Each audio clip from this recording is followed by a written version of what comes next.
Hello friends, आपका अपने इस यूट्यूब चैनल पर हार्दिक स्वागत है। जैसा कि आपको आज का थंबनेल देखकर पता चल गया होगा कि आज हम आपको टीडीएस फॉर्म भरना सिखाएंगे। टीडीएस फॉर्म भरना मतलब जैसे जो बीपीएससी टीचर्स लोग सेलेक्ट हुए हैं, जिनका लमसम किसी का 1 साल पूरा भी हो गया है, तो लमसम सबका 1 साल पूरा हो गया है, चाहे TRE 1 के हो चाहे TRE 2 के हो। TRE 1 को तो 1 साल से ज़्यादा, 1 साल 4 महीना लमसम हो जा रहा है, 3 महीना लमसम। TRE 2 को भी लमसम 1 साल हो चुका है। तो इन लोगों को बिना इनकम टैक्स रिटर्न फाइल किए, यानी जो बिना इनकम टैक्स का ब्यौरा दिए आपकी जो फरवरी मंथ की जो सैलरी होती है वो नहीं मिलती है। तो वो आप कैसे अपना टीडीएस फॉर्म को भरेंगे, उसके लिए हम आपको डिटेल जानकारी इसमें देने वाले हैं कि आप अपना टीडीएस फॉर्म कैसे भरेंगे। उसके लिए हम आपको पहले अपने मोबाइल के स्क्रीन पर लेके चलेंगे और वहाँ आपको अच्छे से समझाएंगे। उसके बाद आप जो है फिर आपसे मुलाकात करेंगे। तो फ्रेंड्स, जैसा कि आपको दिख रहा होगा कि हम लोग अपने मोबाइल की स्क्रीन पर आ गए हैं और आपके सामने ये फॉर्म दिख रहा होगा। इस फॉर्म में ये आप देख सकते हैं। तो यहाँ पर आपको 2024 से 25 वेतन के स्रोत कटौती का विवरण, इस तरह का एक ऑप्शन दिख रहा होगा। यहाँ पे आपको अपना नाम लिखना है। यहाँ पे विद्यालय अध्यापक TRE 1 के हो या TRE 2 के हो वो लिख दीजिएगा। आपका नाम क्या है, मतलब आपके स्कूल का क्या नाम है वो यहाँ लिखा जाएगा। और आपका क्या लेवल था, तो आपको बीपीएससी टीचर में कोई लेवल नहीं दिया गया था, इसलिए इसको ब्लैंक छोड़ देना है। अब यहाँ पर आपको देखिए, ये जो डिटेल लिखा है मंथ वाइज, यही आपको फिल करना है। ये क्या फिल करना है देखिए, जैसे आप जब से ज्वाइन किए होंगे, चाहे आप TRE 2 के हो चाहे TRE 1 के हो, जब से आप ज्वाइन किए होंगे तब से नहीं देखना है। इसमें देखो, इसमें आप देखिए क्या लिखा है, मार्च 2024 से लेकर के और फरवरी 2025 तक का ही आपको देखना है। यानी ये मार्च 2024 के पहले जो आपने 3-4 महीने जॉब किया अगर TRE 1 में है तो, यदि अगर TRE 2 से है तो उसके पहले अगर आपने 11-12 दिन काम किया तो, या 1 महीना काम किया तो उसको आपको नहीं देखना है। आपको मार्च 2024 से लेकर के फरवरी 2025 तक का ही देखना है। तो मुझे जहाँ तक लगता है कि जितने भी टीचर्स अभी तक में बीपीएससी से बहाल होकर के आए हुए हैं, उन सबका बेसिक पे में ना ही कोई इंक्रीमेंट दिया गया है, ना ही कोई मतलब कोई भी एक्स्ट्रा डीए जो है एरियर वगैरह कुछ भी नहीं दिया गया है अभी तक। जो वेतन वो फर्स्ट टाइम उठाए थे वही वेतन आज तक उठा रहे हैं। और उनका ना ही कोई अभी तक 4% एचआरए था, वही 4% एचआरए मिल रहा है, 5% भी नहीं दिया जा रहा है। उसके साथ ही साथ जो आपका 50% डीए था वही 50% डीए भी दिया जा रहा है, 53% डीए भी नहीं किया गया है। तो जो आप मार्च 2024 में वेतन पाए थे वही वेतन आप फरवरी 2025 तक भी मिल रहा है आपको, तो कोई इंक्रीमेंट आपको नहीं लगा। तो इसलिए जो आप ऊपर मार्च 2024 अगर आपका लगा होगा तो आपको उस हिसाब से भरना होगा। यदि नहीं लगा है तो आपको इस हिसाब से ही भरना होगा। मतलब जो वेतन आपका कट करके या फिर जो भी वेतन आपको अकाउंट में मिला है उसी वेतन का ब्यौरा यहाँ देना है। जो वेतन आपको मिला ही नहीं है वो वेतन को आपको छोड़ देना है, उस वेतन को आपको दिखना ही नहीं है। जैसे मुझे जहाँ तक पता है कि अभी तक किसी को नहीं मिला, तो इसलिए सबका 25,000 ही बेसिक पे होगा। और उसका महंगाई भत्ता 12,500 यानी 50% वही। और मकान का किराया वही लमसम जो है आपका 4% के हिसाब से काउंट करके यहाँ पे 1,000 दिया जा रहा है। और चिकित्सा आपको 1,000 मिल रहा है। कुल मिला के आपको 39,500 होता है। उसके बाद उसमें कुल मिला के कटौती जो होती है वो 37,500, उसमें 30 रुपये का बीमा भी कटता है। कुल मिला के अगर कटता है तो ये दोनों कुल मिला के कटता है। और घटा करके देखेंगे तो आपको अकाउंट में जो है कुल जो पैसा मिलता है वो 35,720 रुपये आपको अकाउंट में मिल रहा है।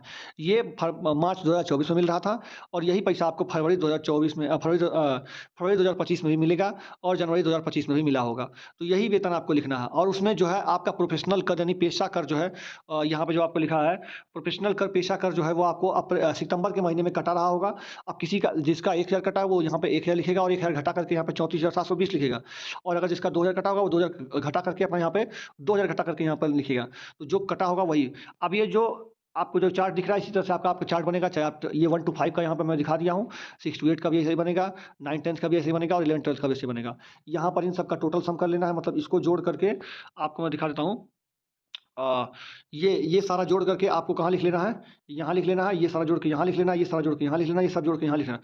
मतलब सबको जोड़ जोड़ कर नीचे में जाकर के उसको लिख देना है। तो ये आपको इस तरह से पहला पेज इसको भरना होगा। उसके बाद दूसरा पेज आपको कुछ इस तरीके से मिलेगा, आयकर की अनुसूची लिखा होगा। यहाँ पे आप अपना नाम लिखेंगे, मतलब और यहाँ पे पद नाम यानी किस पद पर आप हैं, तो विद्यालय अध्यापक लिखेंगे। TRE 1 या TRE 2 जो होंगे वो आप लिख दीजिएगा। यहाँ पे कार्यालय का नाम यानी अपने स्कूल का नाम लिखिएगा। और यहाँ पर आप अपना पैन नंबर लिखिएगा। और यहाँ पे आपका कोषागार यानी जो भी आपका DPO लगता होगा, जैसे बिहार शरीफ है का है तो बिहार शरीफ का होगा तो बिहार शरीफ का लिखिएगा। अगर आप सारण का होगा सारण का लिखिएगा, पश्चिम चंपारण का होगा पश्चिम चंपारण का लिखिएगा, पूर्णिया होगा पूर्णिया लिखिएगा, कटिहार जो भी होगा आप वो लिखिएगा। उसके बाद यहाँ पर जो आपको कुल बेसिक यहाँ पर लिखा जाएगा, उसके बाद कुल डीए यहाँ पर लिखा जाएगा, उसके बाद कुल एचआरए कुल और मेडिकल ये सब लिखा जाएगा यहाँ पर। यहाँ पर देखिए जो आपने ये जोड़ा था ये वाला, यहाँ पर देखिए 3 लाख 1.5 लाख, यहाँ पर देखिए आप 3 लाख 1.5 लाख 12,000 12,000, तो वही आप यहाँ पे लिखेंगे। देखिए 3 लाख, 1.5 लाख, 12,000 ये सब लिख करके आप यहाँ पर टोटल दिखाएँगे कि मेरा टोटल जो है 4,74,000 रुपया हुआ है। 4,74,000 रुपया आप इसी तरह से करके फिर अगला पेज आ जाइएगा। अगला पेज जब आप आएँगे फ्रेंड्स, तो यहाँ पर आपको देखिए क्या करेगा, फिर वहाँ से आपको 75,000 छूट मिलता है, तो 75,000 आप छूट ले लीजिएगा प्लस 1,000 पैसा का जो दिए हैं वो, यानी 75,000 रुपया आपको छूट मिलेगा। उसके साथ ही आपने पैसा का यानी प्रोफेशनल टैक्स की जो 1,000 दिया वो 1,000 जोड़ेगा, और जो 2,000 कटा है जिसका वो 2,000 जोड़ेगा, तो जोड़ करके उसमें से घटा लेगा। अब ये टैक्स जो लगेगा इसी राशि पर लगती है। अब 3 लाख तक तो जीरो होता है, 3 लाख से ऊपर आपका कितना है, तो आप मात्र इनका 98,000 है, क्योंकि इनका 3,98,000 बन रहा है और इनका 3 लाख से ऊपर केवल 98,000, उसका 5% निकालेंगे तो 49,000 हो जाएगा। और बाकी सब जगह नील नील लिख करके यहाँ पे 49,000 लिख दीजिएगा। तो फ्रेंड्स जब ये 49,000 आप लिख देंगे, यही आपका टैक्स बना है, लेकिन आपको ये भी नहीं देना है क्योंकि टैक्स में 25,000 तक छूट मिलता है। तो आप यहाँ पे लिखेंगे 49,000 और 49,000 में अपने यहाँ पे लिखेंगे 25,000 का छूट। तो आपका जब 49,000 ही है और आपका छूट 25,000 है, तो आपको टैक्स जो है वो नील हो जाएगा, मतलब कोई भी टैक्स आपको नहीं देना होगा। तो यहाँ पर देखिए टैक्स आपका नील हो गया, ये भी नील हो गया, सब जगह नील लिख देना है, कुछ नहीं करना है। उसके बाद आप आ जाएंगे इस पर, ये नील लिखने के बाद आप यहाँ पे अपना हस्ताक्षर कर लीजिएगा। यहाँ पर अपना हस्ताक्षर कर लीजिएगा और इसको आप जो है स्कूल के जो है मतलब प्रिंसिपल वगैरह होते हैं वो आपका हस्ताक्षर कर देंगे, उसका वो उन पे छोड़ दीजिएगा, ये आप केवल अपना यहाँ पर हस्ताक्षर कर दीजिएगा इस जगह पर। उसके बाद यहाँ आता है। अब ये जो है आपका मतलब ये तीसरा ऑप्शन, मतलब ये आपका फिर अगला फॉर्म है। तो यहाँ पर आपको क्या लिखना होगा, यहाँ पर आपका जो भी डिस्ट्रिक्ट एम्प्लॉयर होगा, यानी एम्प्लॉयर बोले तो यहाँ पर डिस्ट्रिक्ट एम्प्लॉयर यानी डीपीओ जो होता है, तो डिस्ट्रिक्ट एजुकेशन ऑफिस नालंदा यहाँ पर लिखा हुआ है, आपको लिखना होगा, मान लीजिए जो भी आपका जिला होगा वो यहाँ पर लिख दीजिएगा। फिर वहाँ पर फिर यहाँ पर जो डीपीओ का पैन नंबर होगा, डीपीओ का पैन नंबर और डीपीओ का टैन नंबर, डीपीओ का ये पैन नंबर और डीपीओ का टैन नंबर, ये आपको पता करना होगा कि आपके जिला में जो डीपीओ है उनका पैन नंबर और टैन नंबर क्या है, वो आपको यहाँ पे लिखना होगा। और यहाँ पर आपको अपना जिला का नाम और लिख देना होगा, और यहाँ पे अपना नाम और पद नाम दोनों यहाँ पर लिखेंगे। उसके साथ ही अपना यहाँ पर पैन कार्ड आप यहाँ पर अपना लिखेंगे, ये पैन कार्ड आप अपना लिखेंगे। उसके बाद एकेडमिक ईयर यानी आपका जो हो जाएगा 2025 से 2026, और फॉर्म और जो आपने एम्प्लॉयड जो आप टैक्स रिटर्न फाइल कर रहे हैं वो मार्च 2024 से फरवरी 2025 तक का कर रहे हैं, तो ये यहाँ पर लिख दीजिएगा। उसके बाद नेक्स्ट पेज में आप यहाँ पर आ जाइएगा, यहाँ पर आपको जो टोटल जो आपका अकाउंट मतलब टोटल जो आपकी सैलरी बनी थी 4,74,000, वो आप लिखिएगा। तो यहाँ पे प्राइमरी वालों का 4,74,000 है, आपका कितना बनता है वो यहाँ पे लिख दीजिएगा। फिर उसके बाद वही चीज़ यहीं पे वही चीज़ जो है यहाँ पर भी लिख दीजिएगा, 4,74,000, बाकी सब छोड़ दीजिएगा वैसे ही। और फिर यहाँ पर आप देखिएगा 12,000 रुपया जो आपका एचआरए वगैरह था, फिर यहाँ पे नील हो जाएगा। यहाँ पर टोटल सैलरी लिख दीजिएगा, यहाँ 75,000 छूट मिला था वो हो जाएगा। और ये जो सी नंबर में लिखा हुआ है टैक्स कितना पे लग रहा था, तो 1,000 जो प्रोफेशनल टैक्स आपने दिया है वो 1,000 दिया है तो 1,000, और यहाँ पर जिसका 2,000 होगा वो 2,000 लिखेगा। और कुल जो छूट मिला है 75,000 का मिला है। और आपका जो है जो नेट सैलरी जो आपके हैंड में मिलती है वो है 3,98,000, जिस पर टैक्स लग रहा है, जिस पैसे पर टैक्स लग रहा है वो 3,98,000 है। मतलब ये आपकी जो कट पीट के हाथ में जो सैलरी है वो 3,98,000 है। अब यहाँ पर देखिए आपका डिडक्शन वगैरह जो है, ये ग्रॉस सैलरी आपकी यहाँ पे 4,53,000 ग्रॉस सैलरी, कुल सैलरी ये है। वो ये जो थी वो हैंड इन हैंड में थी, ये वाली इन हैंड थी, और ये वाली जो है वो आपकी ग्रॉस सैलरी है। तो ये दोनों आप यहाँ पर लिख दीजिएगा, उसके बाद बाकी छोड़ दीजिएगा। और यहाँ पर भी आपको कुछ नहीं लिखना है, यहाँ पर भी बस वैसे सिंपल आपको यहाँ पर सब क्रॉस मार देना है।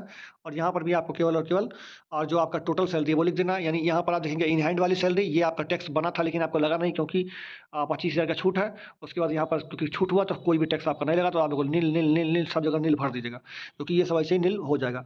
चाहे आप 1 to 5 के हों, चाहे आप 6 to 8 के हों, चाहे 9 10 के हों, चाहे 11 12 के हों, आपके सैलरी अभी तक जो है नील ही टैक्स जाएगा। फिर उसके बाद ये लास्ट पेज आपका मिलेगा। तो ये आपको नील नील लिखने के बाद ये आपको ये वाला जो पेज है ये आपको छोड़िए देना है, क्योंकि यहाँ पर आपके डीपीओ का नाम होगा, यहाँ पर डीपीओ के पिताजी का नाम होगा, और यहाँ पर आपका जो है ये कौन सा है, तो डीपीओ जो भी जिला के होंगे वो लिखेंगे, आप प्लेस लिखेंगे, डेट लिखेंगे, वो अपना डीपीओ सारण या पटना जो भी होगा वो लिखेंगे। यहाँ पे अपना साइन करेंगे, आप अपना पूरा नाम लिखेंगे। तो ये काम डीपीओ का है, तो ये आप इसको छोड़ देना है। तो इसके बाद तो ये आपको हाँ, तो यही सारा चीज़ जो है आपको प्रोसेस था, जो कि मैंने आपको बता दिया फ्रेंड्स कि आपको कैसे-कैसे पूरा फॉर्म भरना है। तो ये पूरी प्रोसेस थी जो कि आपको अपने टीडीएस फॉर्म को कैसे भरना है। आप वीडियो को रोक-रोक करके या फिर स्क्रीनशॉट ले करके आप उसको देख करके आप उसको भर लीजिएगा आराम से बैठ करके। तो ये वीडियो आप रोक करके पॉज़ करके आराम से जो जहाँ भरा हुआ है उस डाटा को आप वैसे ही भर लीजिएगा। अब इसमें देखना ये होगा कि जो यहाँ पे ग्रॉस सैलरी है या फिर आपकी जो नेट सैलरी है, मतलब जो आपको खाते में मिली टोटल ये, या आपकी जो ग्रॉस है जो आपको टोटल बना ये, और ये आपका टैक्स बना, और ये आपका छूट होकर के तो कुल नहीं होगा। तो ये आपको अपना एक बना लेना है रफली, क्योंकि ये सबका अलग-अलग होगा। मतलब टीचर्स का सबका सेम ही होगा, लेकिन क्राइटेरिया 4 लोगों का है ना।